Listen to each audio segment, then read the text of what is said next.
सभी बच्चों का बहुत-बहुत स्वागत करता हूँ एक शानदार से प्लेटफॉर्म फन अकेडमी पर और उम्मीद करता हूँ कि मैं आप सभी बच्चों को प्रॉपर तरीके से ऑडिबल एंड विजिबल होऊंगा। तो कैसे हैं आप लोग? सब बढ़िया होंगे, स्वस्थ मस्त व्यस्त होंगे, उम्मीद यही करता हूँ, आशा करता हूँ सभी लोगों की पढ़ाई लिखाई बहुत अच्छे से चल रही होगी। सो चलिए शुरुआत करते हैं। So as my name is Abhishek Shukla and I have 3 years of experience in teaching field. I am specialized for subject of fintech commerce and for paper 1 मैं आपको पेपर वन कॉमर्स के लिए टीच करता हूँ। ये मेरा कोड है, इस कोड का आप इस्तेमाल करके 10% का डिस्काउंट पा सकते हैं साथियों। और आप सभी स्टूडेंट्स मेरे से जुड़ सकते हैं रेगुलर बेसिस पे। आप सभी स्टूडेंट्स इंडिया के लार्जेस्ट लर्निंग प्लेटफॉर्म अनअकैडमी पर जुड़ सकते हैं। जो भी बच्चे नेट की तैयारी कर रहे हैं, और आप सभी बच्चों के लिए मैं बताना चाहूँगा, आप सभी स्टूडेंट्स की परफेक्ट स्टडी पार्टनर होने वाला है। जो भी नेट की तैयारी कर रहे हैं, हर एक वेडनेसडे को नए नए बैचेस लॉन्च हो रहे हैं आप सभी बच्चों के लिए। ये कुछ टॉप सब्जेक्ट्स करवाए जा रहे हैं रेगुलर बेसिस पे, तो कोई भी बच्चा स्किप नहीं करेगा। प्लस के कोर्सेस अवेलेबल है जहाँ पर आपको live classes, quiz test, structured courses, unlimited access, आप ये सारी चीज़ें मिल जाएंगी। आइकॉनिक पे ये चारों बेनिफिट्स के साथ ही साथ आपको personal guidance, test analysis experts के guidelines, complete study material, study planner, ये सारी ही चीज़ें आपको मिल जाएंगी आइकॉनिक और प्लस में। तो आप सभी बच्चे लोग इस चीज़ का ध्यान रखेंगे। प्लस आइकॉनिक के 2 टाइप के सब्सक्रिप्शन अवेलेबल हैं, तो आप इनका जरूर से जरूर ध्यान रखें। तो ये कुछ आपके बेनिफिट्स रहे प्लस, और ये कुछ रहे आपके आइकॉनिक के बेनिफिट्स। तो आप बात करते हैं प्राइसेस की।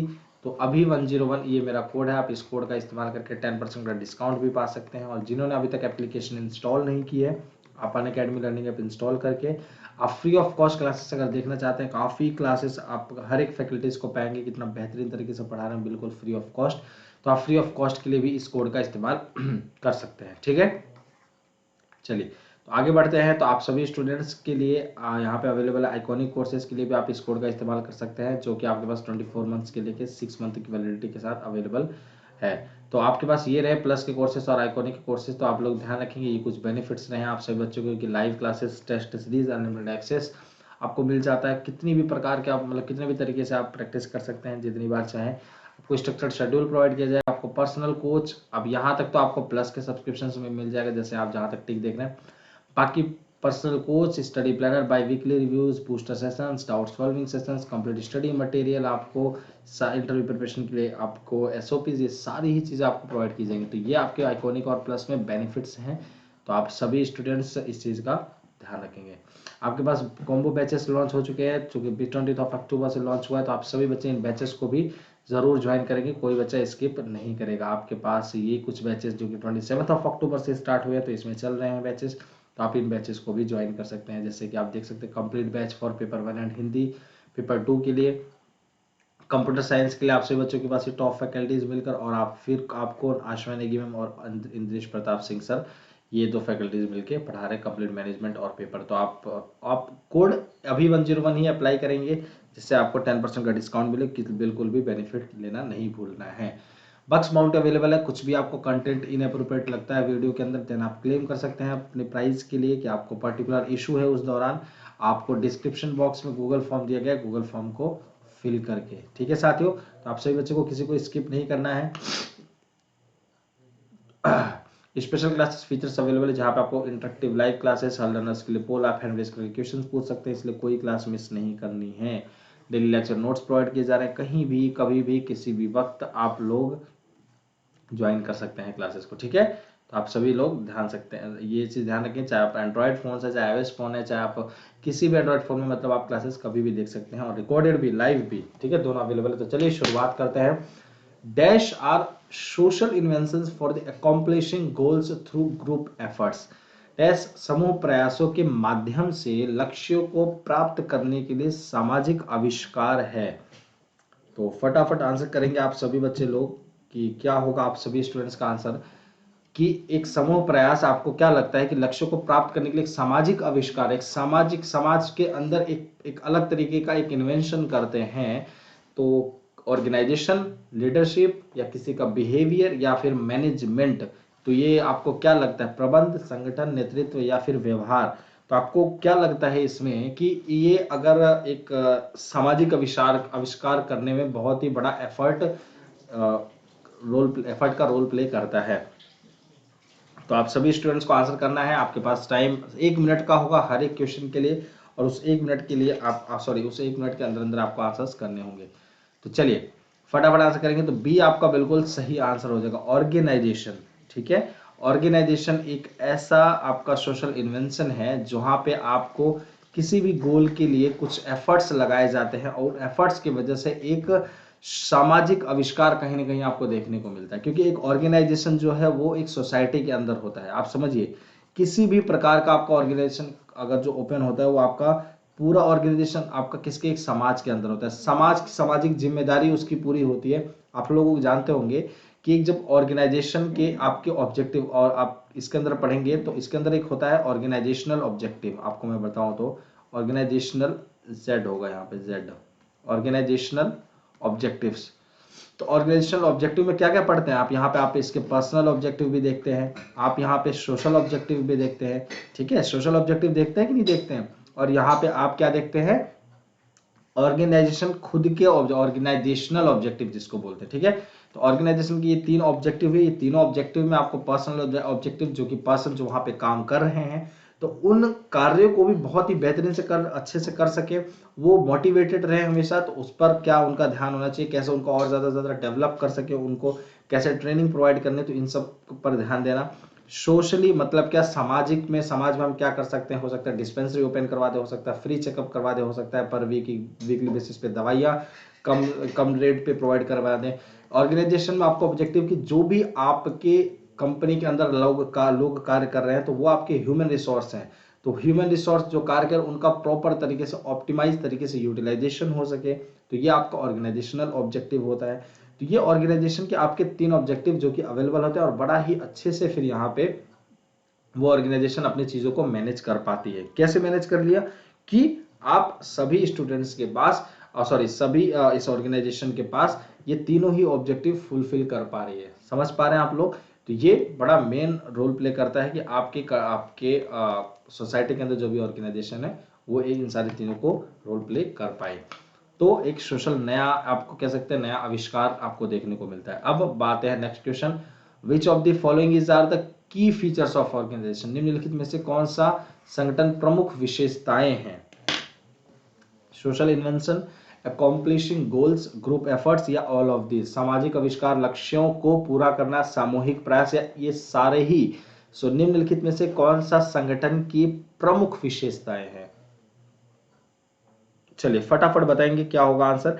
आपको क्या लगता है कि एक ऑर्गेनाइजेशन की बहुत ही जरूरी है आप सभी बच्चे लोगों को के लिए, ठीक है। अब देखिए, जैसे मैंने बताया पर्सनल ऑब्जेक्टिव, आप सभी स्टूडेंट्स को मैंने एक्सप्लेन किया पर्सनल ऑब्जेक्टिव के बारे में कि आपके इनके खुद के कुछ ऑब्जेक्टिव्स होते हैं ऑर्गेनाइजेशन के भी, और ऑर्गेनाइजेशन के अंदर जो कार्य कर रहे हैं जितने एम्प्लॉयज उनके भी। तो पर्सनल ऑब्जेक्टिव के अंदर वो भी चीजें आ जाएंगी कि एक पर्सन किसी मोटिव से उस ऑर्गेनाइजेशन में गया है ना। आप लोग जब इंटरव्यू होता है, आप लोगों को जब किसी ऑर्गेनाइजेशन में जाते हैं तो वहां इंटरव्यू जब होता है तो इंटरव्यू में आपसे पूछा जाता है कि आप इस कंपनी में क्यों जुड़ना चाह रहे हैं, why do you want to join this organisation. Then you what you actually answer, आपके तो वहां पे लिखा रहता है कि भाई रिज्यूम में कि मेरे को ये पसंद, मेरे को वो पसंद, मेरे को तो यहाँ पे बोला कि अच्छा एफर्ट मिल जाए। लेकिन सच में आप क्यों जुड़ते हैं वो तो रहता है कि भाई चलो काम करना है। लेकिन अच्छे कंपनी में क्यों जुड़ना चाहते हैं, लोग कहते हैं टाटा में लग जाओ, लोग कहते हैं रिलायंस की कंपनी में हो जाओ, लोग कहते हैं जियो की कंपनी में हो जाओ, लोग कहते हैं इसमें हो जाओ, लोग कहते हैं उसमें हो जाओ। क्यों कहते हैं and why did you go for that, आप क्यों गए वहां पे। रीजन ये रहता है कि मैं अपने आप को इस कंपनी में अगर लगाता हूं तो यहाँ पे अच्छे से मैं खुद को डेवलप कर पाऊंगा। इट मीन्स व्हाट कि that you wanted to get this company, or you can say that you wanted to do job in this company because you want to be a something better as you are right now। आप कुछ अपने आप को better देखना चाहते हैं in future, or you can say you wanted to make your future more better as you are right now। तो आप अभी क्या है उससे ज्यादा बेटर अपना फ्यूचर बना सके, इसलिए आप अपने उस कंपनी के अंदर देखना चाहते हैं, राइट। तो ये सारे ही एफर्ट्स आपके सोशल इन्वेंशन, चाहे ग्रुप एफर्ट्स, चाहे अकॉम्प्लिशिंग गोल्स को, लक्ष्य को पूरा करना, ये सारे ही आपके ऑर्गेनाइजेशन के फीचर्स होते हैं, ये सारे ही आपके विशेषताएं होते हैं। तो इसलिए एक ऑर्गेनाइजेशन को इसके बारे में हमेशा सोचना चाहिए कि सिर्फ एम्प्लॉयज को सैलरी नहीं देना चाहिए, कहीं ना कहीं उसको उसका ट्रेनिंग प्रोवाइड करें, उनको रेगुलर बेसिस पे कुछ ना कुछ नई नई चीजें, इनोवेटिव चीजें बताते रहे, जिससे अपने आप को, जिस एम को लेकर आया हुआ एम्प्लॉय, जिस गोल को लेकर आया है एम्प्लॉय उस ऑर्गेनाइजेशन के अंदर काम करने के लिए, उस गोल को पूरा कर सके अपने लाइफ में वो, ठीक है। क्योंकि मेन ऑर्गेनाइजेशन का कमाई कहाँ से, आपके ह्यूमन रिसोर्स से, और ह्यूमन रिसोर्स एक बार अगर परेशान हो गए तो फिर समझिए कितना बड़ा दिक्कत हो जाता है। A study of human behaviour in organisational settings is, संगठनात्मक सेटिंग्स में मानव व्यवहार का अध्ययन है। Individual behaviour, group behaviour, organisational behaviour या नन ऑफ दिस। संगठनात्मक सेटिंग से मानव व्यवहार का अध्ययन है। व्यक्तिगत व्यवहार, समूह व्यवहार, संगठनात्मक व्यवहार या इनमें से कोई भी नहीं।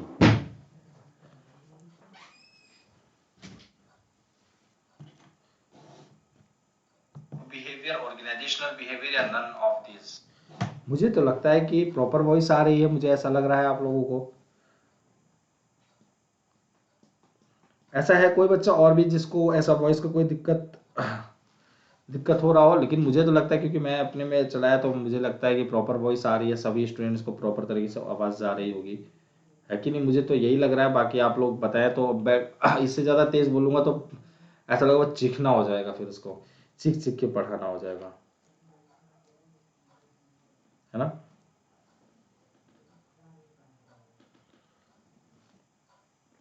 चलिए कोई दिक्कत नहीं।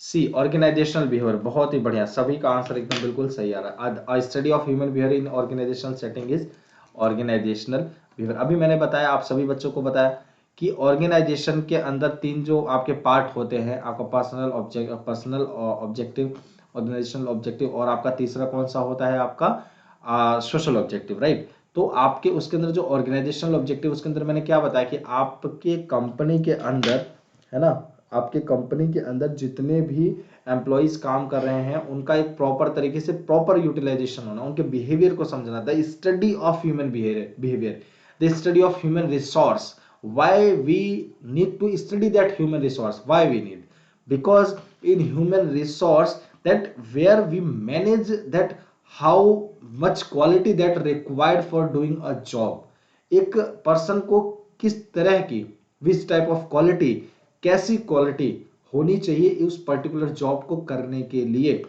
what type of qualification actually the need for doing that particular job. So this is what we study in the human behavior, we study in the human resource management. Then only we can identify that is it, this person is right to doing particular job or not. So because right person right job का जो हम concept पढ़ते हैं कि एक right job को करने के लिए राइट पर्सन ही होना चाहिए। अगर उसकी क्वालिफिकेशन थोड़ा भी उससे अलग है, या फिर कम है, या फिर ज्यादा है, तो वो दिक्कत करेगा, उस जॉब को वो प्रॉपर तरीके से नहीं कर पाएगा। रीजन बिंग कि आपको वो कहीं ना कहीं इस चीज को देखने को मिलेगा, ऑब्वियसली मिलेगा कि यार वो जॉब को नहीं कर पा। आप ये समझिए, आपको किसी बारे में नॉलेज नहीं है, आप बहुत अच्छे पढ़े लिखे हैं, बहुत अच्छे पढ़े लिखे हैं, बहुत अच्छा आपको सब कुछ आता है, लेकिन आपको वो काम करने को कह दिया जाए जिसमें आप कभी देखे तक नहीं है उस काम को, और कभी मतलब टच तक नहीं किया है, और ना आपने कभी उस काम को किया है, तो क्या आप उस काम को अच्छे से कर पाएंगे? नहीं कर पाएंगे, ठीक है। तो ये कहीं ना कहीं ह्यूमन बिहेवियर को समझना होगा, ठीक है। तो चलिए, और ह्यूमन बिहेवियर के समझने के लिए कौन होता है? आपका एचआरएम डिपार्टमेंट बैठाया जाता है। चलिए, बहुत ही easy question. Scientific management approach is developed by, वैज्ञानिक प्रबंधन दृष्टिकोण किसके द्वारा विकसित किया गया है? Elton Mayo, Henry Fayol, F W. Taylor, A. Maslow. तो आप सभी स्टूडेंट्स को, चलिए, तो नहीं, आप सभी बच्चे, आप सभी स्टूडेंट्स इस चीज के लिए मतलब कह सकते हैं, बिल्कुल आपका ये मैनेजमेंट के लिए भी है, ठीक है। मैनेजमेंट के लिए भी, आप जो बच्चे लोग ऐसे होंगे कि सर मैनेजमेंट के लिए भी पढ़ेंगे नहीं पढ़े, डेफिनेटली आप सभी स्टूडेंट्स के लिए मैनेजमेंट के लिए भी ये क्लास है, ठीक है। तो उस चीज के लिए परेशान ना हो।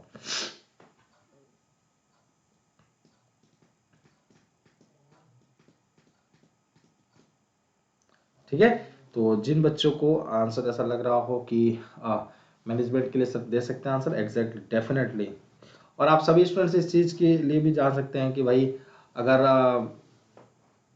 मैनेजमेंट आप लोग पढ़े होंगे तो डेफिनेटली इस क्वेश्चंस को पहचान पा रहे होंगे, यार ये तो आपको आपने मैनेजमेंट में भी पढ़ा होगा, है ना।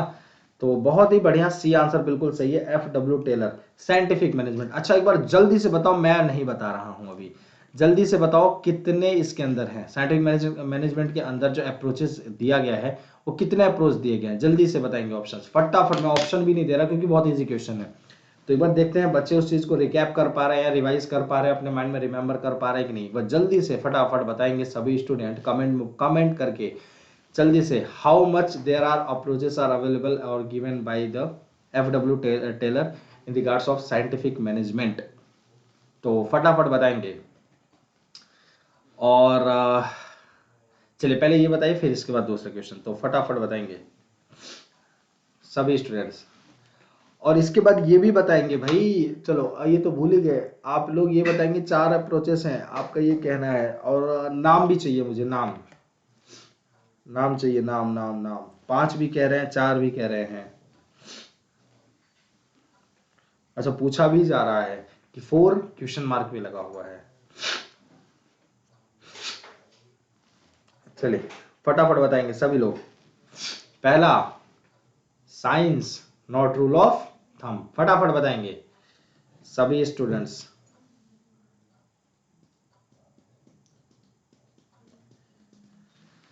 चलिए फटाफट बताएंगे पहला कौन सा होगा।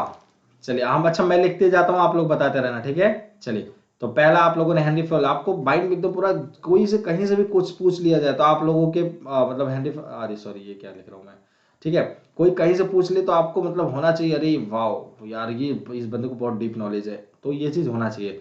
FW टेलर ने सबसे पहले क्या दिया, science not rule of thumb, ठीक है, एक्सपेरिमेंट पे टोटली डिपेंडेंट होता है, ठीक है, नॉट रूल ऑफ थंब, ठीक है।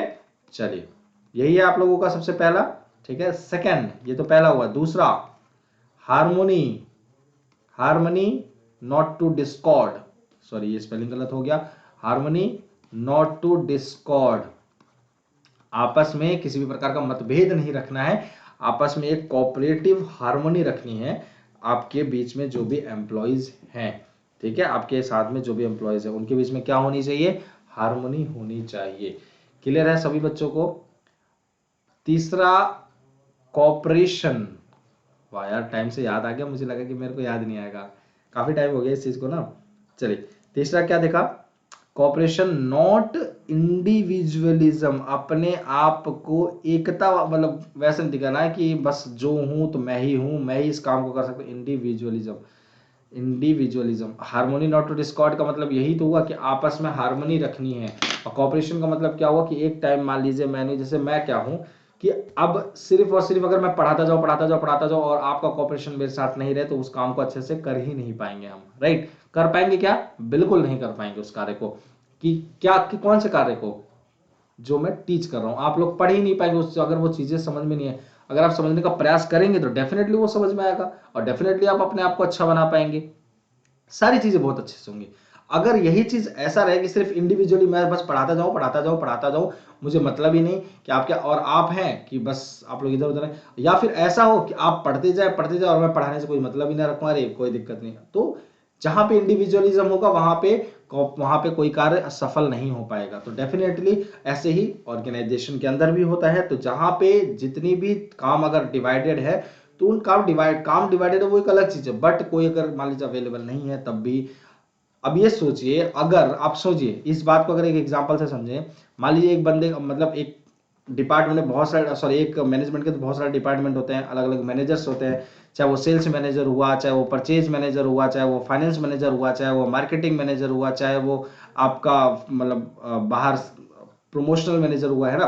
तो अब आप ये समझिए इतने सारे मैनेजर, अगर इनमें से कोई भी मैनेजर ऐसा लगता है कि अरे सेल्स मैनेजर को लगता है या फिर कोई भी अच्छा कार्य नहीं कर रहा है, या परचेज मैनेजर अच्छा काम नहीं कर रहा है, या फाइनेंस मैनेजर अच्छा काम नहीं कर रहा है, तो क्या आपका वर्क सफल हो पाएगा, नहीं हो पाएगा। तो वहां पे क्या है कि कहीं ना कहीं आपको सभी का कोऑपरेशन होना बड़ा जरूरी है कि नहीं है। तो कोऑपरेशन नॉट टू इंडिविजुअलिज्म। चौथा क्या है, चौथा शायद ही कोई बच्चा बता पाएगा क्योंकि कभी कभी मैं भी इसको भूल जाता था, है ना, लेकिन अचानक से मेरे को याद आ रहा। तो चौथा आप लोगों के लिए ये कहूंगा, चौथा होता है कि एक पर्सन को, जो भी आपके पास एम्प्लॉय काम कर रहा है, ठीक है, जो एम्प्लॉय काम कर, एग्जैक्ट वैसे याद नहीं आ रहा बट मैं आपको मतलब समझा देता हूं। जो भी आपके पास एम्प्लॉय कार्य कर रहा है उसके कार्य को पूरे ग्रेटेस्ट एफिशिएंसी के साथ यूज करना चाहिए, ज्यादा से ज्यादा उस आदमी को इतना डेवलप करना चाहिए, employ to develop with their greatest efficiency. ये होता है पूरी लाइन, यहाँ पे स्पेस नहीं है। Employees to develop employees with the greatest efficiency. एक एम्प्लॉय को ज्यादा से ज्यादा कितना एफिशिएंट बना सकते हैं उतना ज्यादा उसको डेवलप कर देना। तो ये आपके साइंटिफिक मैनेजमेंट के ये 4 हुए। ठीक है, तो ये आपके चारों बिल्कुल सही हो जाएंगे। तो क्लियर है, थोड़ा सा टाइम लग रहा है बट ये आपको कहीं ना कहीं रिकैप आपके माइंड में आ गया होगा कि हाँ ये सारी चीजें सबने बता दी है। चलिए नेक्स्ट है आपके पास, who proposed the bureaucratic structure is suitable for all the organization. किसने प्रस्तावित इस चीज को दिया गया है, प्रस्तावित नौकरशाही संरचना सभी संगठनों के लिए उपयुक्त है। Elton Mayo, Henry Fayol, F W. Taylor या मैक्स वेबर, किसने दिया है इस चीज को, फटाफट बताएंगे। और सभी स्टूडेंट्स लाइक शेयर जरूर करते जाएंगे, जितने भी बच्चे हैं क्लासेस को लाइक शेयर जरूर करते जाएंगे जितने भी बच्चे लोग हैं। सो ब्यूरोक्रेटिक स्ट्रक्चर, एक नौकरशाही संरचना किसने दिया है आपके संगठनों के लिए, कि सारे संगठनों के लिए ये सही है ना। चलिए फटाफट आंसर करेंगे। आज तो हमारे देश के अंदर पूरा देश किस पे चलता है, ब्यूरोक्रेट वाले ही चलाते हैं, ब्यूरोक्रेटिक्स लोग ही चलाते हैं। ठीक है, तो डी आपका बिल्कुल सही आंसर हो जाएगा। ठीक है बच्चों, सभी को क्लियर है।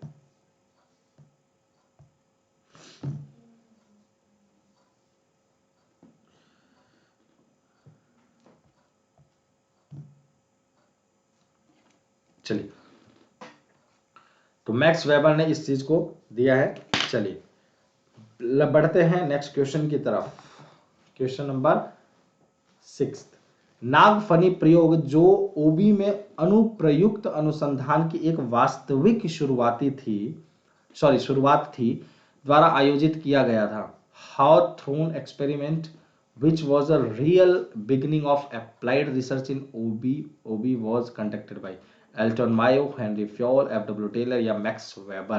नागफनी प्रयोग में जो ओबी अनुप्रयुक्त अनुसंधान की एक वास्तविक शुरुआत थी द्वारा आयोजित किया गया था, एल्टन मायो के द्वारा, हेनरी फ्योल के द्वारा, एफ.डब्ल्यू. टेलर या फिर मैक्स वेबर।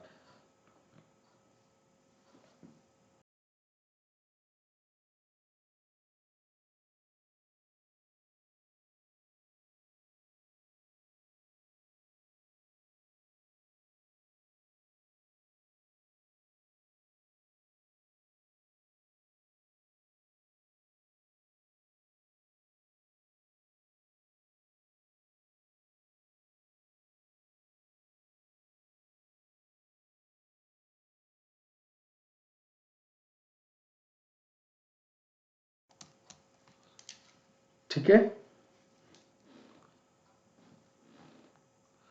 चलिए तो डी आपका बिल्कुल सही आंसर हो जाएगा, मैक्स वेबर। पिछला वाला भी आपका मैक्स वेबर होगा और इसका भी आंसर आपका मैक्स वेबर ही होगा। ठीक है, डी वाला मतलब डी दोनों का ही आंसर क्या हो जाएगा बच्चों, D will be your right answer. ठीक है, चलिए बढ़ते हैं नेक्स्ट क्वेश्चन की तरफ। Question number 7, process of administrative theory of organisation is being given by. संगठन की प्रक्रिया या प्रशासनिक सिद्धांत किसके द्वारा दिया जा रहा है, Elton Mayo, Henry Fayol, F W. Taylor या मैक्स वेबर।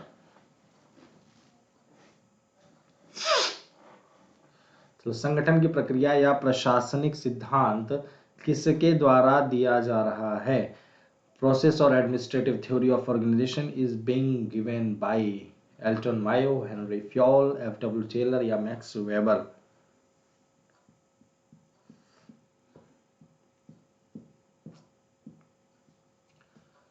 सो सभी स्टूडेंट्स फटाफट आंसर करेंगे, ज्यादा समय नहीं लगाएंगे क्योंकि बहुत ही इंपॉर्टेंट क्वेश्चन होने वाला है आप सभी बच्चों के लिए ये। ठीक है,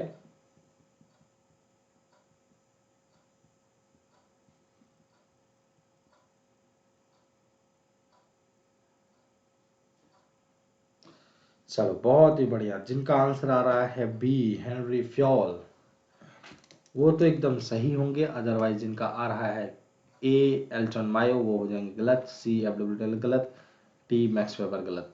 तो हो सकता है काफी बच्चे डी मैक्स वेबर, क्योंकि सर ने 5th क्वेश्चन मैक्स वेबर पे दिया, 6th क्वेश्चन मैक्स वेबर पे दिया, तो 7th क्वेश्चन भी हो सकता है मैक्स वेबर पे दिया, तो ऐसा कुछ भी नहीं है। ठीक है, चलिए नेक्स्ट क्वेश्चन। लाइक शेयर करते जाएंगे सभी स्टूडेंट्स। ठीक है बच्चों,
चलिए, तो ए बिल्कुल आपका सही आंसर हो जाएगा, एल्टन मायो।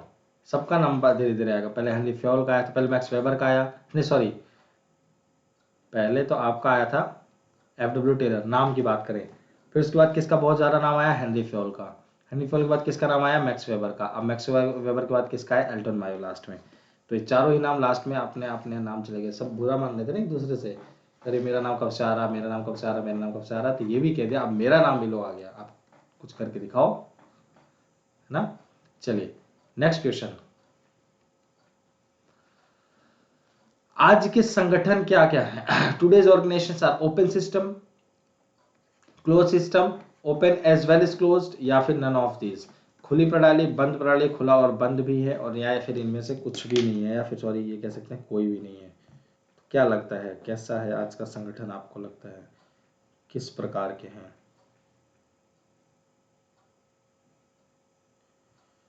सारी दुनिया से जीत के मैं,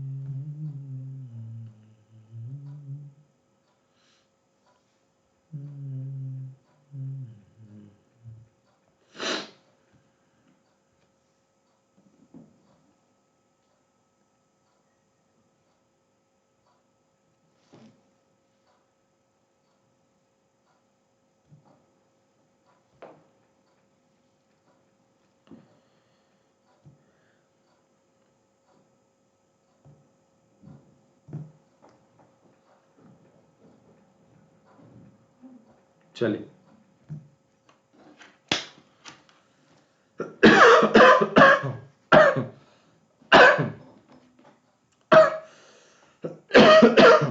क्लोज्ड कोई नहीं है। अब कहाँ, अब आजकल के ऑर्गेनाइजेशन क्लोज सिस्टम नहीं इन्वॉल्व नहीं करती है, ओपन हो गई है। क्यों, क्योंकि डिजिटलाइज हो रहा है सारी चीज़ें। क्या हो रही है, क्योंकि रीज़न आपका इसका दे सकते हैं, क्योंकि सारी चीज़ें डिजिटल की तरफ जा रही हैं, डिजिटलाइज हो रहे हैं सारी चीज़ें। ठीक है, चलो IF एंड देन संबंध से किस संगठन सिद्धांत को समझा जा सकता है। Which organization theory can be understood by IF and then, if and then relationship. अगर फिर रिलेशनशिप को अगर समझा जाए तो बताएंगे सिस्टम अप्रोच के थ्रू, कंटीजेंसी अप्रोच, या फिर आपका प्रोसेस अप्रोच, या फिर साइंटिफिक अप्रोच। तो आपको क्या लगता है।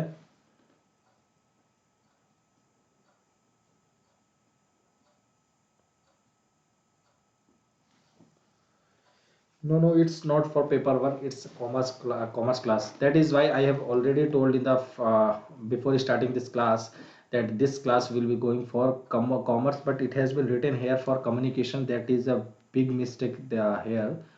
So sorry for that. अभी मेरे को इस चीज़ का ध्यान हुआ कि यहाँ पे कम्युनिकेशन लिखा हुआ है, but actually it's a commerce class. ये कॉमर्स क्लास है ना। ये कॉमर्स क्लास है, बट यहाँ पे कम्युनिकेशन लिखा हुआ है, तो ये आपका रॉन्ग हो जाएगा, राइट। यहाँ पे ये कम्युनिकेशन लिखा हुआ है, ये रॉन्ग हो जाएगा। यहाँ पे ये आपका कॉमर्स क्लास है, ठीक है।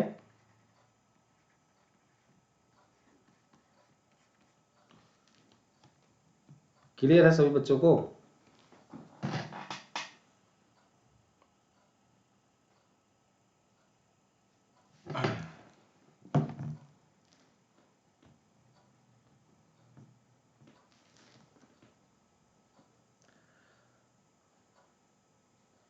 अरे सारे बच्चों ने ये सोचा कि पेपर वन की क्लास है ना। चलो कोई नहीं।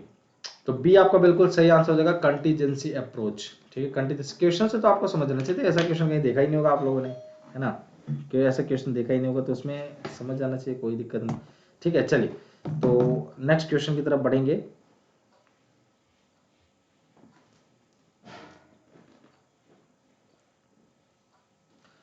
ऑर्गेनाइजेशन बिहेवियर इज, संगठन का जो व्यवहार है वो कैसा होगा। एन इंटरडिसिप्लिनरी अप्रोच, अ ह्यूमनिस्टिक अप्रोच, या टोटल सिस्टम अप्रोच, या ऑल ऑफ दीज। संगठन का जो व्यवहार है वो कैसा अतः विषय दृष्टिकोण, एक मानवतावादी दृष्टिकोण का, कुल प्रणाली दृष्टिकोण है, इन सब सारे ही आपको लगते हैं। तो क्या आपका बिल्कुल सही आंसर हो जाएगा, जल्दी से फटाफट बताएंगे।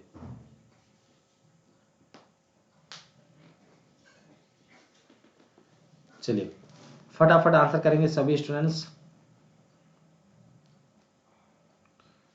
बिना ज़्यादा समय लगाए हुए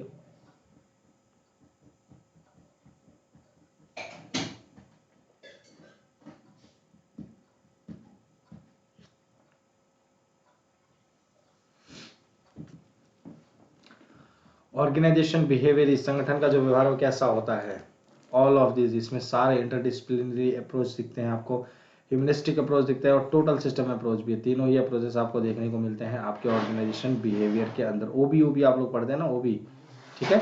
चलिए, संगठन व्यवहार एक और एन नहीं है। Organisation behaviour is not a separate field of study, not applied science, या फिर not an normative science, normative या फिर पेसिमिस्टिक, एक निराशावादी दृष्टिकोण। आपको क्या लगता है नॉर्मेटिव साइंस जानते क्या होता है? नॉर्मेटिव का मतलब where you provide some ideology that what is to be, मतलब क्या होना चाहिए, और you can say what ought to be, कैसा होना चाहिए, क्या होना चाहिए। तो ये एक होता है ऑर्गेनाइजेशन बिहेवियर के अंदर नॉर्मेटिव साइंस का मतलब, ठीक है।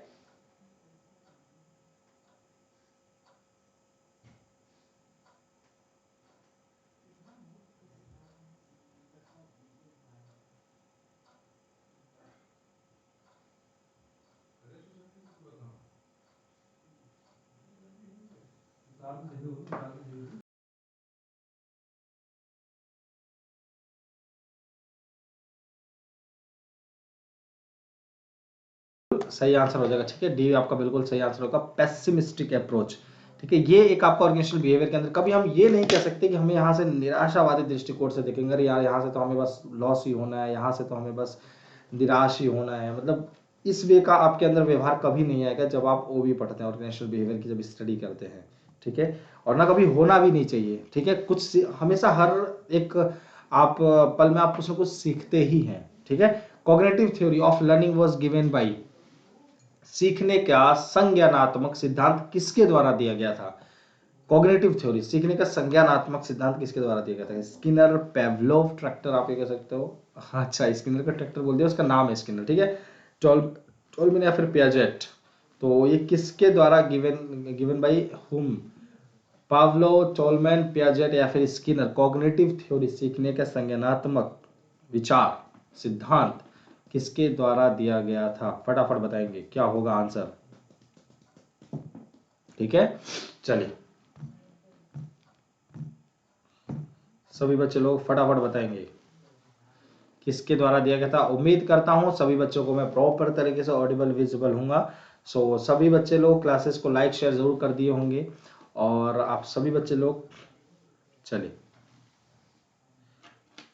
फटाफट आंसर करेंगे। तो सी आपका बिल्कुल सही आंसर हो जाएगा, that is what, Tolman. Tolman आपका बिल्कुल सही आंसर हो जाएगा, टोलमैन, ठीक है। टोलमैन कह सकते हैं, टोलमैन कह सकते हैं। तो सी आपका बिल्कुल सही उत्तर हो जाएगा। क्लियर? किसी बच्चे को कोई डाउट नहीं होना चाहिए, ठीक है। चलिए नेक्स्ट क्वेश्चन, क्वेश्चन नंबर 14, संगठन में व्यवहार संशोधन का विस्तार को क्या कहते हैं हम? Extension of behaviour modification into organisation is called, extension of behaviour modification into organisation के अंदर जब आप किसी भी तरीके का बिहेवियर को मॉडिफाई करते हैं, आप उसके अंदर कुछ चेंजेस लेके आते हैं, कुछ एक्सटेंड करते हैं, ठीक है, इंक्रीज करते हैं या डिक्रीज करते हैं, और you can say that you modify something the behaviour of organisation, that what you say enrichment, enlargement, या फिर ऑर्गेनाइजेशन बिहेवियर मॉडिफिकेशन, या फिर organisation behaviour extension. OB mod या ओबी एक्स्ट, मतलब इसका फुल फॉर्म बता रहा हूं आप लोगों को। ओबी मॉड मतलब ऑर्गेनाइजेशन बिहेवियर मॉडिफिकेशन और organisation behaviour extension. So what you say, आपको क्या लगता है क्या बोलते हैं इसको हम? तो फटाफट आंसर करेंगे सभी लोग। Extension of behaviour modification into the organisation is called, चलिए तो सी आपका बिल्कुल सही उत्तर हो जाएगा। क्लियर? सभी का आंसर क्या हो जाएगा? सी आपका बिल्कुल सही उत्तर हो जाएगा, that is what, OB modification, ठीक है। इसको क्या बोलते हैं? ना ही एनरिचमेंट एनलार्जमेंट, यहाँ पे क्या बोलते हैं? ऑर्गेनाइजेशन का मॉडिफिकेशन हो रहा है, that is why you can extension of behaviour modification, आप यहाँ से क्या पढ़ सकते हैं, ठीक है। जब किसी भी ऑर्गेनाइजेशन का हम बिहेवियर को मॉडिफाई कर सकते हैं, करते हैं या फिर एक्सटेंड करते हैं, देन वी से, और you can say, you called it that organizational behaviour modification, right.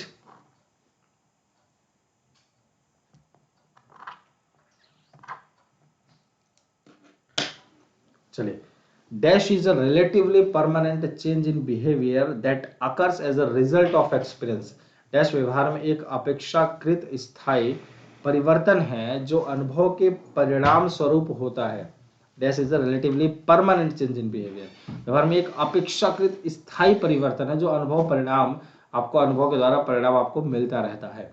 Behaviour modification, learning, motivation या फिर आपका स्किल।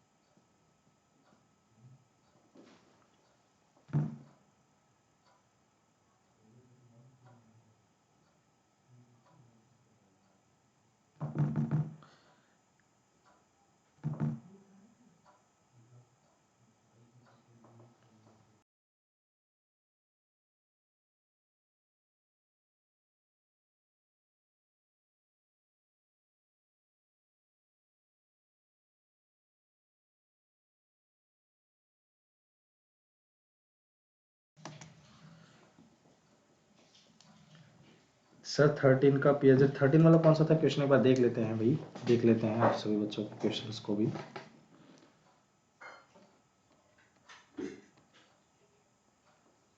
कौन सा 13 था? Cognitive theory of learning was given by home, तो मैंने क्या आंसर दिया था इसमें? सी, टोलमैन। नहीं सॉरी, ये सही है, ये आपका बिल्कुल सही हो जाएगा, ठीक है। ये गलत, मतलब ये गलत है, ये सही हो जाएगा आपका डी, ठीक है। आपका डी बिल्कुल सही आंसर हो जाएगा। क्लियर है, कोई दिक्कत तो नहीं किसी बच्चों को? वो थोड़ा सा मुझे लगता है इसका मिस्टेक हो गया है, तो आपका ये बिल्कुल सही आंसर हो जाएगा। अभी किसी बच्चे को कोई डाउट तो नहीं होना चाहिए, ठीक है। तो ये आपका बिल्कुल सही हो जाएगा, पियाजेट। पियाजेट आप इसको अगर पूरा नाम देखें तो इसको बोलते हैं जीन पियाजेट, आप ऐसे बोलिए, जीन पियाजेट, ठीक है। तो ये आपका बिल्कुल सही आंसर हो जाएगा। चलिए, तो आगे बढ़ते हैं। नेक्स्ट क्वेश्चन कौन सा? क्वेश्चन नंबर 15 था, राइट? ठीक है, चलिए। हाँ जी, हाँ जी, अब सही है, सही है। तो कोई भी ऐसा हुआ करे तो आप लोग तुरंत बता दिया करो, ठीक है। तो बी आपका बिल्कुल सही आंसर हो जाएगा, दैट इज व्हाट, सीखना, लर्निंग। ये ध्यान, मैंने बार बार बताता हूँ आप सभी बच्चों को कि जो लर्निंग होता है वो व्यवहार में एक ऐसा अपेक्षा परिवर्तन है जो अनुभव के परिणाम स्वरूप होता रहता है।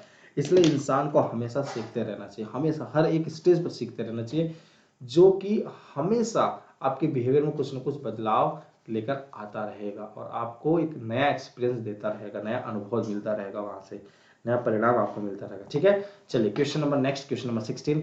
निम्नलिखित में से कौन मानव मन की संरचना के रूप में शामिल है? Which of the following is are included as structure of human mind? Id, ego, super ego या फिर all of the above? Id का मतलब समझा ना, पहचान। तो क्या होगा आंसर, फटाफट बताएंगे।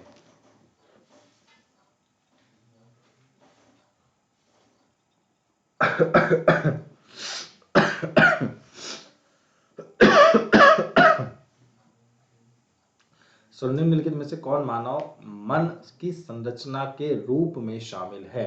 आईडी, ईगो, सुपर ईगो या ऑल ऑफ द अबव? सो क्या होगा आपका राइट आंसर, जल्दी से फटाफट सभी बच्चे लोग बताएंगे। चलिए, fast, come on to answer fast, फटाफट।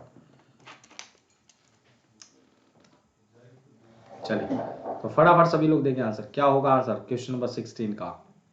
सो डी आपका बिल्कुल सही आंसर हो जाएगा, all of the above. All of the above, this will be your right answer, that is D, सबसे ऊपर। सारे ही सही हैं आपके, ठीक है, जो कि ह्यूमन माइंड के अंदर एक मायने रखता है, ठीक है। चलिए, नेक्स्ट क्वेश्चन की बात करें तो नेक्स्ट क्वेश्चन क्या है आप समझेंगे। टेस्ट काफी हद तक बचकाना, मतलब इस लार्ज चाइल्ड इज, मतलब बचपना, ठीक है। Irrational, never satisfied, demanding and destructive of others, ये किसके वजह से होता है? Ego, super ego, negative ego या फिर उसकी पहचान की वजह से? ईगो में आपका आ सकता है चाहे आपका अहंकार हो, चाहे आपका अति अहंकार हो, मतलब सबसे ज्यादा घमंड, नकारात्मक अहंकार या फिर उसकी पहचान। तो क्या होगा आपका राइट आंसर, एक बार फटाफट बताएंगे। चलिए, ego is large childish, irrational, never satisfied, demanding, destructive, या फिर सुपर ईगो या फिर नेगेटिव ईगो या फिर आपकी पहचान? तो क्या होगा, जल्दी से फटाफट आंसर करेंगे सभी बच्चे लोग। जितने भी बच्चे हैं क्लासेस को लाइक शेयर ज़रूर करते जाएंगे। जितने भी बच्चे लोग हैं क्लासेस को ज़रूर लाइक शेयर करते जाएंगे, जितने भी स्टूडेंट्स क्लासेस को ज्वाइन कर रहे हैं।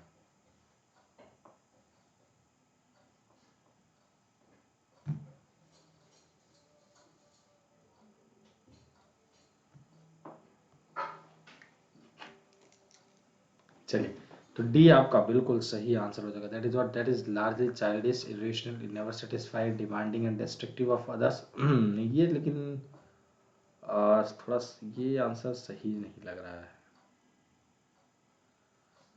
आपका। Negative ego, negative ego that is largely childish, irrational, never satisfied, demanding and destructive of others. ये आपका नेगेटिव ईगो होना चाहिए वैसे, ठीक है, नकारात्मक अहंकार। आप जब किसी के प्रति अगर आप नेगेटिव ईगो रखेंगे ना, आप कभी सेटिस्फाई होंगे, हमेशा आपकी डिमांड रहेगी किसी न किसी चीज़ के लिए, ये इंसान ऐसा नहीं ऐसा होना चाहिए, ऐसा नहीं वैसा होना चाहिए। हमेशा आप दूसरों के बारे में गलत ही सोचेंगे, डिस्ट्रक्टिव ऑफ अदर्स, हमेशा दूसरों के बारे में गलत ही सोचेंगे। और चाइल्डिश, थोड़ा सा इरेशनल, नेवर सेटिस्फाइड। तो होना तो वैसे चाहिए सी, नेगेटिव ईगो। बाकी एक बार आप लोग चेक करके जरूर बताना, बट ये आपका बिल्कुल सही होगा, दैट इज नेगेटिव ईगो। बाकी एक बार आप मुझे जरूर बताइएगा आप लोग, ठीक है। तो ये उम्मीद करता हूँ आपका सही होगा, नेगेटिव ईगो, ठीक है, डी नहीं, ठीक है। चलिए बाकी देखते हैं क्या होता है। चलिए next question, question number 18। Dash represent noblest thoughts, ideals etcetera. श्रेष्ठ विचारों, आदर्शों आदि का प्रतिनिधित्व करते हैं। आपका ईगो, आपका सुपर ईगो, आपका नेगेटिव ईगो, या आपकी आपकी पहचान। तो आपके विचारों, आपके आदर्शों आदि का प्रतिनिधित्व करते हैं, आइडल्स हैं। आपका ईगो, आपका आईडी, आपका नेगेटिव ईगो, या फिर सुपर ईगो। चलिए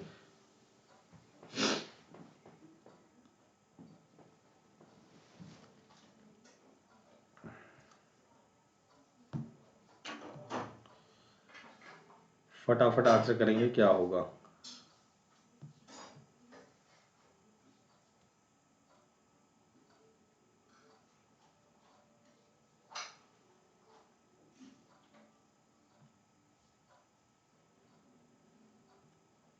सारी दुनिया से जीत के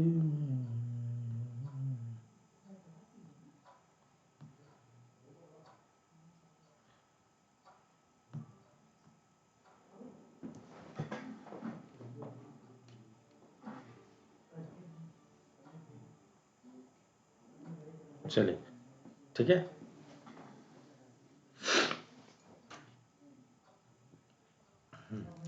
तो आपका बी बिल्कुल सही आंसर हो जाएगा, that is what, super ego, आपका अति अहंकार, ठीक है। आपके थॉट को, श्रेष्ठ विचारों को, आदर्शों को आदि का प्रतिनिधित्व करते हैं, ठीक है। तो बी आपका बिल्कुल सही आंसर हो जाएगा, ठीक है।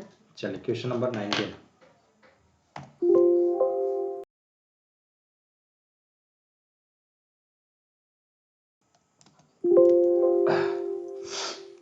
चलिए, तो नेक्स्ट क्वेश्चन कहाँ से, question number, dash is reality practical oriented part of thinking. Dash सोच का वास्तविकता और व्यवहारिक उन्मुख हिस्सा है। ईगो, आपका सुपर ईगो, नेगेटिव ईगो, या फिर आईडी, आपकी पहचान।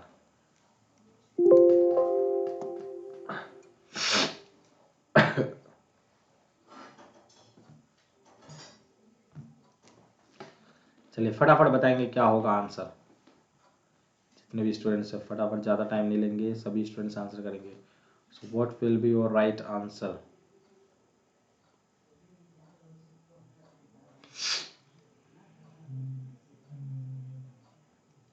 Only 5 seconds are left for you all. आपके पास सिर्फ 5 सेकंड बचे हुए हैं, 2 सेकंड बचे हुए हैं, 1 सेकंड बचे हुए हैं, और ये फिर 0 सेकंड, और ये आपका आंसर ए, ठीक है। आपका ईगो बताता है आपकी रियलिटी प्रैक्टिकली ओरिएंटेड आप कितने हैं, आपकी कैसी सोच है, आपकी कैसा सोचते हैं, ये आपका ईगो आपका बताता है ना। तो ये प्रैक्टिकल ओरिएंटेड कैसे, आप प्रैक्टिकली कितना वर्क करते हैं, या फिर प्रैक्टिकली कैसी आपकी थिंकिंग है, ठीक है। तो ये आपका बिल्कुल सही आंसर हो जाएगा, ठीक है। अच्छा, ईगो का मतलब है तो गुस्सा ही मत समझ लेना, ठीक है। चलिए, thematic apperception, perception test, TAT, TAT, tit for tat, जैसे को तैसा, tit for tat. TAT is design to understand, thematic appreciation test design टिप को समझने के लिए डिजाइन किया गया है। Perception of individual, personality of individual या लर्निंग ऑफ इंडिविजुअल, या फिर none of this.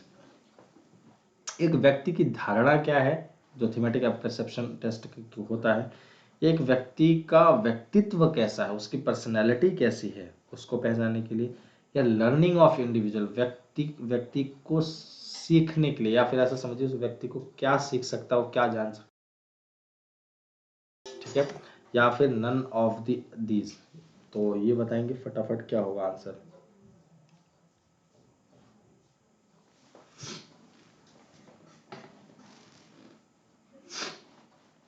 So B, personality of individual, ये आपका सही आंसर हो जाएगा, right. B, personality of individual, ठीक है, this will be your right answer, व्यक्ति का व्यक्तित्व, ठीक है। ये आपका थीमेटिक परसेप्शन टेस्ट जो होता है वो किस लिए होता है कि एक इंडिविजुअल, एक व्यक्ति का व्यक्तित्व को पहचानने के लिए आप ये कह लो, या फिर एक व्यक्ति का व्यक्तित्व जानने के लिए, उसका एक व्यवहार जानने के लिए, वो कैसा व्यक्ति है, ठीक है। चलिए नेक्स्ट क्वेश्चन, ओनली 4 क्वेश्चन और होंगे, मतलब 5, मतलब 21 के बाद 4 बचेंगे ना, 25 क्वेश्चन, ठीक है। So dash is the reactions of individuals to new और threatening factors in their work environments. Dash अपने काम के वातावरण में नए या खतरनाक कारकों के प्रति व्यक्तियों की प्रतिक्रिया है, उसका एटीट्यूड, उसका स्ट्रेस, या फिर डिसोनेंस, उसका मतलब एक तरीके का मतभेद रखते हैं तब, या फिर डिसअपॉइंटमेंट, हमेशा मतलब परेशान या दुखी रहते हैं, मतलब आपसे निराश रहते हैं। सो क्या होगा आंसर, फटाफट सभी स्टूडेंट्स बताएंगे जल्दी से। सो what will be your right answer, attitude, stress, dissonance, disappointment, या फिर आपका आंसर क्या होगा। ओनली सिर्फ और सिर्फ आपके पास 5 सेकंड्स बचे हुए हैं साथियों, ठीक है। तो 5 सेकंड्स बचे हुए हैं, तो 5 सेकंड्स के हिसाब से जल्दी से फटाफट आंसर भी कर दें आप लोग, क्या होगा आंसर। तो बी, जिन जिन बच्चों का आंसर आएगा वो बिल्कुल सही आ जाएगा कि स्ट्रेस जो होता है, स्ट्रेस ही तो सबसे ज़्यादा खतरनाक होता है पूरी बॉडी में, कि आपका बॉडी कितना पैसा कमा रहा है, क्या कर रहे हैं क्या नहीं कर रहे हैं, उससे आपको बिल्कुल मतलब नहीं। लेकिन अगर आपको किसी भी चीज़ के लिए अगर आपकी लाइफ में स्ट्रेस आ गया तो सारी चीज़ों को एकदम पूरा बर्बाद कर देता है। So this reaction of individuals to new और threatening factors in their work environment, सबसे ज़्यादा डरावना काम करता है आपका स्ट्रेस।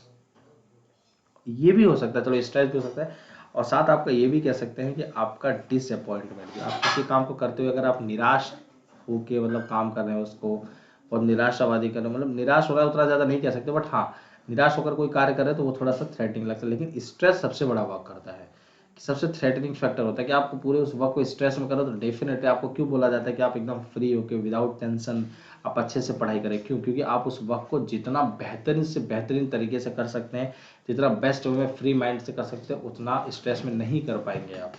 थोड़ा बहुत चलता है, तो कुछ परसेंटेज ऑफ स्ट्रेस, क्योंकि थोड़ा प्रेशर रहेगा तभी आप अच्छे से कुछ पढ़ेंगे, तभी अच्छे से कुछ जाने की कोशिश करें। अदरवाइज आपको लगा अरे ये तो ऐसे ही है, अरे ये तो ऐसे ही है, बाद में पढ़ लेंगे, समय बहुत बचा है, तो वो नहीं करना है। तो वो कब नहीं कर पाएंगे, जब आपके पास थोड़ा बहुत स्ट्रेस नहीं रहेगा। लेकिन more stress will get you threatening factors, आप सभी बच्चे इस चीज़ का ध्यान रखेंगे, ठीक है। तो आपका स्ट्रेस आपका बिल्कुल सही आंसर होगा, दैट इज बी, ठीक। चलिए नेक्स्ट क्वेश्चन की तरफ चलते हैं। निम्नलिखित में से कौन से या नौकरी से संबंधित तनाव का स्रोत नहीं है। Which of the following is are not job related source of stress. Role ambiguity, role overload, ethical dilemmas, या फिर आपका कैरियर का चॉइस। ये जो एथिकल डिलेमा यहाँ लिखा हुआ है, इस पर अगर बात करें तो 1 घंटे बात हो जाएगी, सिर्फ एथिकल डिलेमा। जब आप हॉस्पिटल में जाते हैं या फिर किसी भी ऐसी जगह जा रहे हैं जहाँ पे आपको ये लग रहा है कि थोड़ा डाउट, अब ऐसा समझिए क्या होता है एथिकल डिलेमा, समझिए। एक होता है एथिकल डिलेमा, एक होता है मोरल डिलेमा। मोरल और एथिकल में नैतिक होना और एथिकल होना, एक एथिकल भी एक तरीके की नैतिक है, लेकिन जब आप मोरल से एक स्टेप ऊपर आते हैं, या फिर ये कहें मोरल से एक स्टेप ऊपर जाते हैं या फिर एक नेक्स्ट स्टेप की बात जो करते हैं, तो वो होता है ethical dilemma. Moral dilemma, ethical dilemma में आपको अंतर आज थोड़ा सा बता दो, एक छोटा सा डेस्क में देखो, थोड़ा सा आप लोगों को पढ़ाई कर रहे हैं तो उसमें आपको ये चीज़ें पता होनी चाहिए। आपके लाइफ में डेली ऐसे कुछ ना कुछ इंस्टेंसेस होते होंगे जिसमें आप मोरल और एथिकल के अंदर आप आके फंस जाते होंगे। तो मोरल और एथिकल में देखिए अंतर इतना है मेरे प्यारे साथियों, कि मोरल डिलेमा के अंदर मान लीजिए एक एग्जाम्पल से समझें इसको, तो अब आप ये समझिए कि नैतिकता में और एथिक में दोनों ही नैतिक है, मतलब दोनों क्या है। तो मोरल, अब आप ये समझिए मूल्य और एथिक दोनों में क्या अंतर होता है। मान लीजिए आप एक डॉक्टर के पास गए, डॉक्टर के पास ये मतलब आपका कोई पेशेंट है, वो बीमार है, ठीक है, वो क्या है, बीमार है और वो बहुत परेशान है, बहुत दर्द से पीड़ित है, और आपको नहीं पता है कि आपके सोसाइटी में हॉस्पिटल कौन सा अच्छा है, कौन सा उतना अच्छा नहीं है, या कौन सा अच्छा है। आप बहुत प्रॉब्लम में हैं, आपको पास पैसे भी उतने ज़्यादा नहीं है, आपके पास उतने पैसे भी नहीं है, और आपको ये प्रॉब्लम है कि आपके अंदर, नहीं सेम वर्ड नहीं है, इन दोनों में थोड़ा सा डिफरेंस है और उस डिफरेंस को ही मैं बता रहा हूँ। तो अब ये समझिएगा क्या है इसका मतलब, देखिए समझना क्या है इसका मतलब। अब आपके पास ऑप्शन ये है कि आप गए डॉक्टर के पास नहीं, हॉस्पिटल में गए आप, एक्स हॉस्पिटल, मान लीजिए एक्स हॉस्पिटल है, एक्स हॉस्पिटल है, आप एक्स हॉस्पिटल के अंदर गए। सबसे पहले आप रिसेप्शन पे गए, आप पेशेंट को लेके गए रिसेप्शन पे। वहां पे जो एक रिसेप्शनिस्ट बैठी थी या बैठा था, ज्यादातर बैठी थी वाले होते हैं तो इसलिए मैंने बोला बैठी थी। तो यहाँ पे आप रिसेप्शनिस्ट पे गए, आपने पूछा कि क्या, ध्यान से समझिएगा, यहीं से कंसेप्ट स्टार्ट होता है मोरल और एथिकल का। आपने उससे पूछा कि क्या मैं इस हॉस्पिटल में अपने पेशेंट को अगर दिखाऊं तो सही है। यहां पे जो रिसेप्शनिस्ट बैठी हुई है उसको बहुत अच्छे से पता है कि इस हॉस्पिटल में उतना बेहतरीन कार्य नहीं होता है जिसके वजह से जितना पैसा लिया जाता है, समझिए, उतना अच्छे से इलाज इस हॉस्पिटल में नहीं हो पाता है जितना जितना किसी अदर हॉस्पिटल में शायद हो सकता है। अगर इस चीज को वो बताती है उस कस्टमर को, या आप ये कहें पेशेंट को, तो वो पेशेंट चला जाएगा उसके हॉस्पिटल से।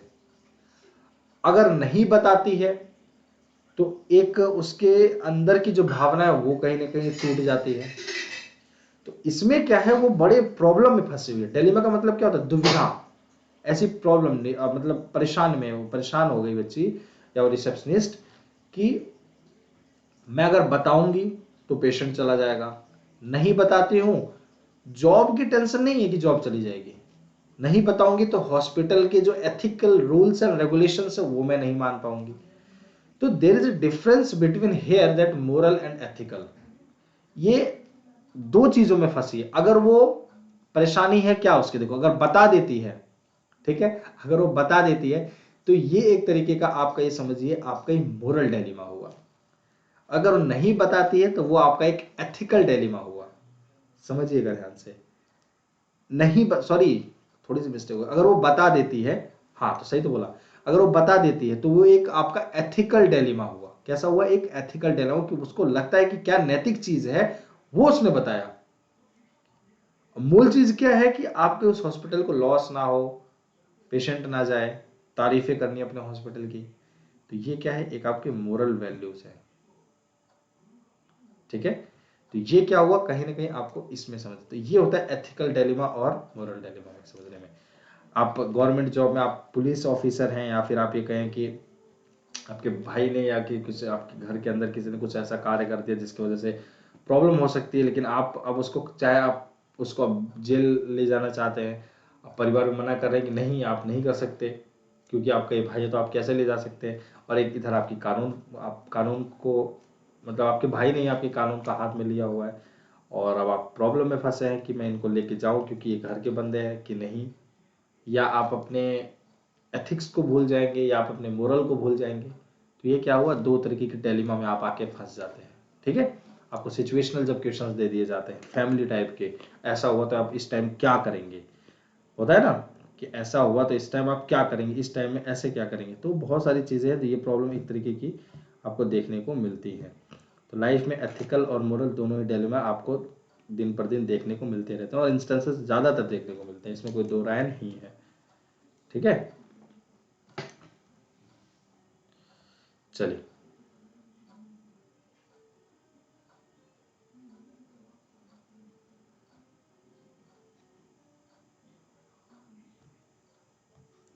चलिए which of the following is are not organisational factors causing stress. निम्नलिखित में से कौन से तनाव पैदा करने वाले संगठनात्मक कारक नहीं है। टास्क डिमांड, रोल कॉन्फ्लिक्ट या सेटिस्फैक्शन, कार्य की मांग, भूमिका के लिए संघर्ष या संतुष्टि। तो क्या होगा, निम्नलिखित में से कौन से तनाव पैदा करने वाले संगठनात्मक कारक नहीं है।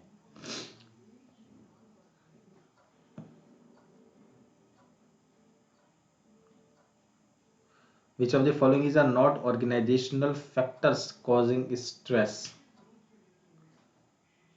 भूमिका के लिए संघर्ष करना, मतलब कुछ भी करे जा रहे हैं आप अपने ऑर्गेनाइजेशनल फैक्टर को पाने के लिए, है ना।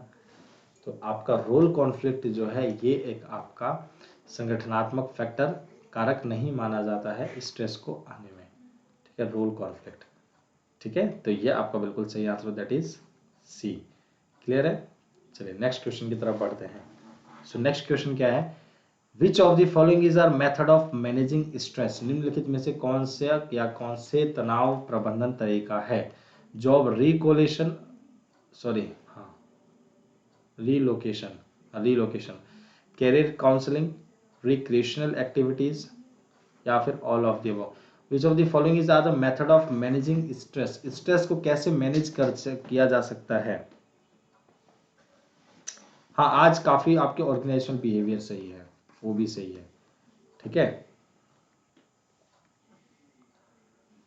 Job relocation, career counselling, recreational facility या फिर ऑल ऑफ द अबव। निम्नलिखित में से कौन से तनाव प्रबंधन के तरीका हैं, आपको क्या लगता है। नौकरी स्थानांतरण, कैरियर परामर्श और मनोरंजन की सुविधा या फिर सबसे ऊपर, ये सब वाला सॉरी सारे ही ऊपर।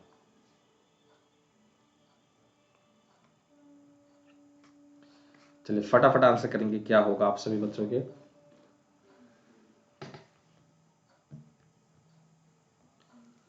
चलिए, तो डी आपका बिल्कुल सही आंसर हो जाएगा, that is what all of this. सारे ही आपके मेथड हैं कि मनोरंजन करना, एक नौकरी का स्थानांतरण करते रहना, इधर से उधर करना, रिलोकेट करते रहना, कैरियर के प्रति उनको हमेशा काउंसलिंग करते रहना उनका। तो ये क्या है, हमेशा कभी एक जगह काम करते इंसान बोर हो जाता है। तो उस बोरिंग को कैसे कैसे कैसे आप दूर कर सकते हैं कि उसको हमेशा कुछ न कुछ नई चीजें शो ऑफ करते रहना, नई चीजों से आप उसको मिलवाना, नई चीजों से उसको रिलेट करवाना।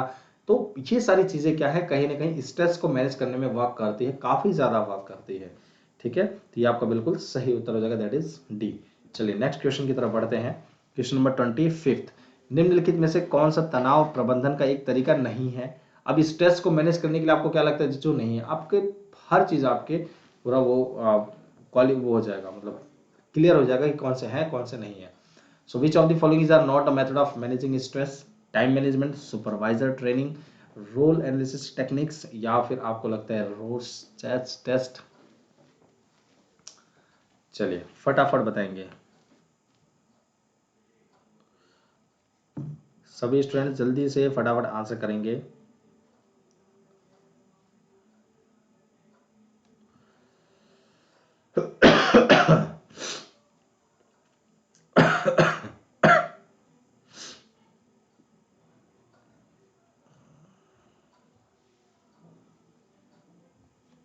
चलिए ठीक है, चलिए अच्छा काफी अच्छा, ये भी हो सकता है किसी बच्चे को ना।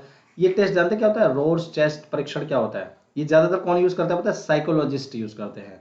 ठीक है, साइकोलॉजिस्ट से यूज करते हैं। ये कौन सा टेस्ट होता है, काफी बच्चों को हो सकता है डाउट हो कि सर रोज चेस्ट टेस्ट कौन सा होता है। ये एक तरीके का ऐसा टेस्ट होता है जिसमें कि जो भी आपके पर्सन वहां पे काम करे, उस पर्सन के पर्सनैलिटी को टेस्ट करने के लिए, उसके इमोशंस को टेस्ट करने के लिए, कि इसका इमोशंस किस तरीके से वर्क करता है, किस तरीके के इसके इमोशंस है इस पर्सन का, उसका व्यक्तित्व कैसा, उसका व्यवहार कैसा है, उसका कैरेक्टरिस्टिक्स कैसे है।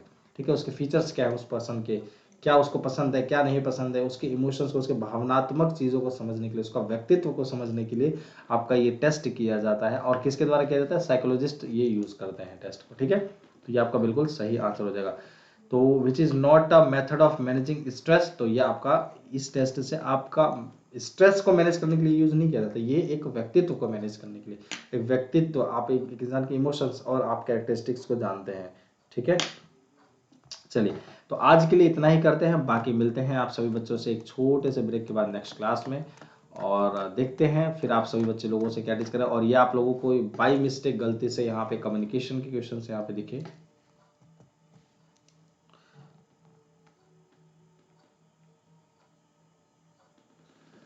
क्यों ना 30 क्वेश्चन कर ही लेते हैं, 5 क्वेश्चन और ही तो है।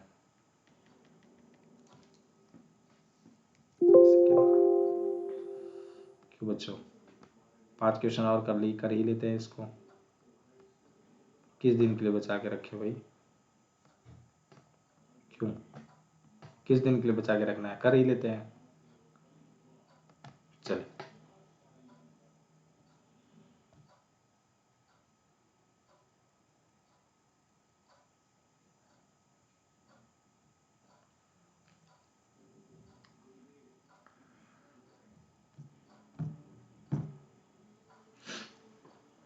चलिए, तो विच ऑफ द फॉलो, अच्छा ये वाला हो गया था ना। चलिए नेक्स्ट क्वेश्चन करते हैं। 26 डैश दो समूह के बीच बातचीत या एक समझौते को संदर्भित करता है। एक 3 क्वेश्चन और है बस। Dash refers to the negotiation और an agreement between two groups, contracting, cooperating या फिर प्रेशर टैक्टिक्स, न या फिर नन ऑफ दीज। करार, सहचुन्नी, दबाव रणनीति या इनमें से कोई भी नहीं। सो क्या होगा आप,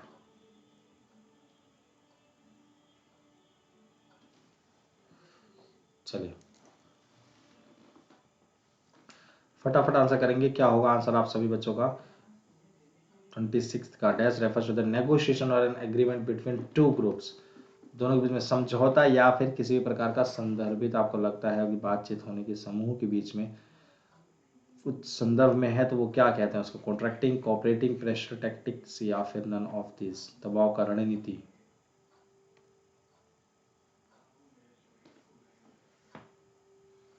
और काफी बच्चों के आंसर इसके उम्मीद करता हूँ सही आ रहे होंगे। दिस इज कॉन्ट्रैक्टिंग, तो बहुत इजी क्वेश्चन था, ऐसा भी नहीं कि बहुत हार्ड था, सिंपल सी बात है, दोनों के बीच में अगर किसी प्रकार के समझौते हो रहे हैं, दो ग्रुप्स के बीच में या किसी 2 से 3 ज्यादा, एक से ज्यादा ग्रुप्स के बीच में, या किसी प्रकार का समझौता हो रहा है, अरे भैया इतना लगा लीजिए ना, अरे भैया उतना, अरे मतलब ऐसा करते हैं, ये यहाँ पे नहीं अप्लाई होगा। जब हम एग्रीमेंट बनाते हैं तो कहते हैं ना इतना प्रॉफिट हम लेंगे, इतना प्रॉफिट तुम लोगे, तो ये चीज़ें क्या है, कहीं ना कहीं कॉन्ट्रैक्टिंग कहलाता है। चलिए नेक्स्ट क्वेश्चन की तरफ चलते हैं। Question number 27, which of the following methods is are use to solve inter group conflicts indirectly, avoidance, encouragement, bargaining या ऑल ऑफ दिस। अंतर समूह संघर्षों को परोक्ष रूप से हल करने के लिए निम्नलिखित में से कौन सी विधियों का उपयोग किया जाता है, उपयोग किया जाता है, का उपयोग किया जाता है भाई, अवॉइडेंस, एनकरेजमेंट, बार्गेनिंग या ऑल ऑफ दिस।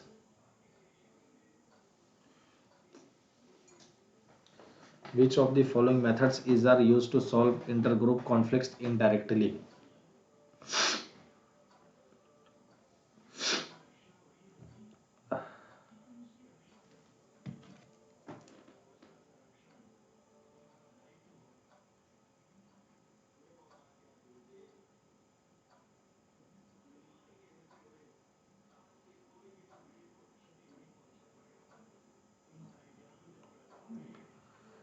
चलिए फटाफट आंसर करेंगे, क्या होगा।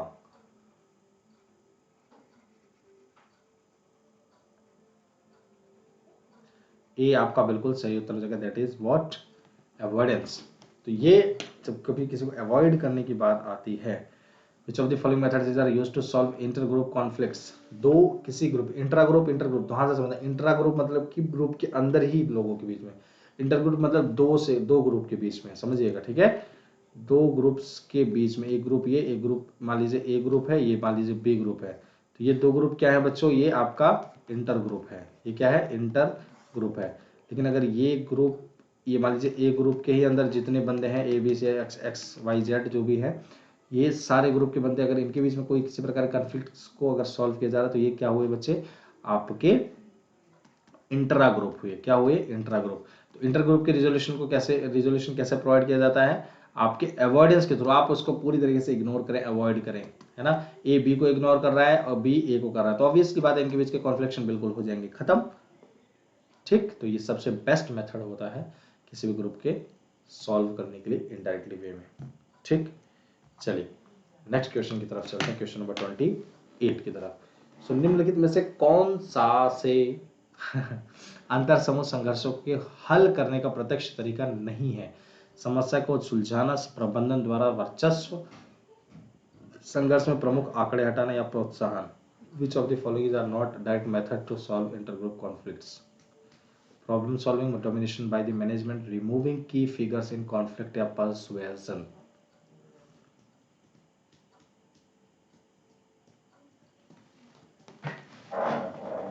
फटाफट बताएंगे क्या होगा आंसर आप सभी बच्चों का।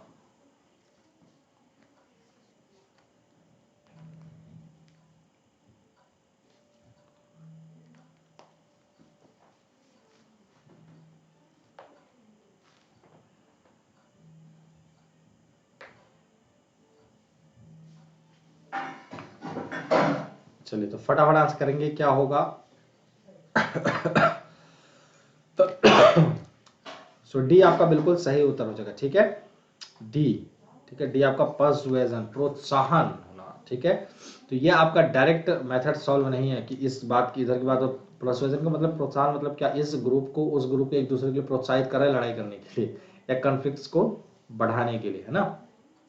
तो ये आपका बहुत जरूरी है कि आपको प्रोत्साहन नहीं करना, प्रोत्साहित नहीं करना किसी भी लड़ाई के लिए या किसी भी प्रकार के कॉन्फ्लिक्ट्स के लिए, ठीक है। तो ये आपका बिल्कुल सही आंसर हो जाएगा। चलिए नेक्स्ट क्वेश्चन की तरफ बढ़ते हैं। नेक्स्ट क्वेश्चन क्या है, पूरे संगठन में बदलाव लाने की एक तकनीक, बल्कि व्यक्ति आसानी से बदलाव लाने के लिए व्यक्तियों पर ध्यान केंद्रित कर रहा है। A technique to bring changes in the entire organization rather than focusing attention on individuals to bring changes easily।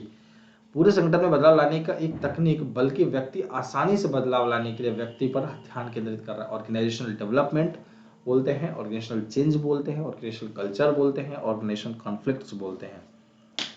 सो क्या होगा आपका आंसर, फटाफट सभी लोग बताएंगे।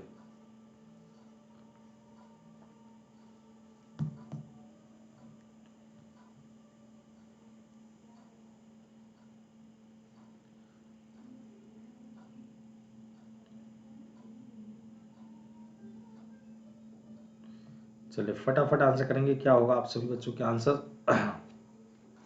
ओनली 1 सेकंड बचे हुए, फिर इसके बाद लास्ट क्वेश्चन करेंगे, फिर क्लास को एंड करेंगे हम, ठीक है। तो ए आपका बिल्कुल सही उत्तर हो जाएगा, that is what, organisational development.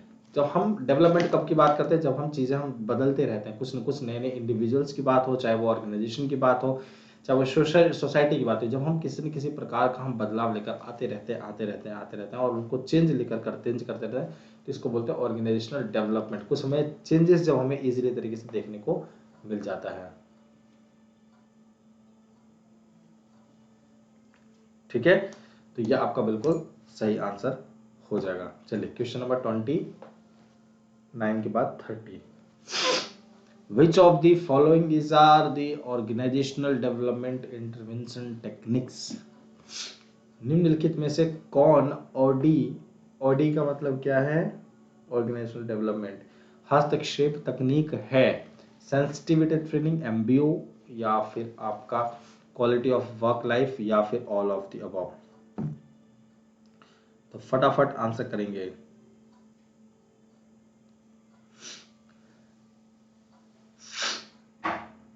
ठीक है,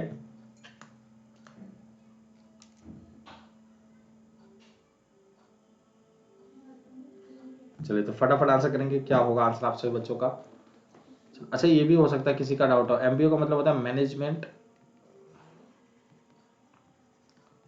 बाय ऑब्जेक्टिव। हो सकता है काफी बच्चों का फुल फॉर्म ये डाउट आ जाए, सर क्या होगा इसका फुल फॉर्म, ठीक है। तो ये आपका होता है क्या बच्चों, मैनेजमेंट बाय ऑब्जेक्टिव, ठीक है। जो एमबीओ का फुल फॉर्म होता है, ठीक है। तो ये सारे ही आपके टेक्निक के अंदर इंटरवीन करते हैं, ठीक है। तो आज के लिए साथियों इतना ही करते हैं, बाकी की क्लासेस हम लोग ज़रूर करेंगे नेक्स्ट क्लास में। तो उम्मीद करता हूँ कि आप सभी बच्चों को क्लास पसंद आई होगी और मज़ा आया होगा, क्लास में इंटरेस्टिंग लगी होगी आप सभी बच्चों को। किसी बच्चों को किसी प्रकार की अगर दिक्कत होती है तो आप सभी स्टूडेंट्स पूछ सकते हैं, ठीक है। और चलिए, और बढ़िया से अपना ख्याल रखें, और किसी प्रकार का कोई भी क्वेश्चन बच्चों को होता है तो आप पूछ सकते हैं कमेंट बॉक्स में, कमेंट करके आपके कमेंट्स का ज़रूर आंसर किया जाएगा साथियों। चाहे वो टाइमिंग से रिलेटेड हुआ, चाहे वो आपका सब्सक्रिप्शन से रिलेटेड हुआ, चाहे वो आपके क्लास से रिलेटेड,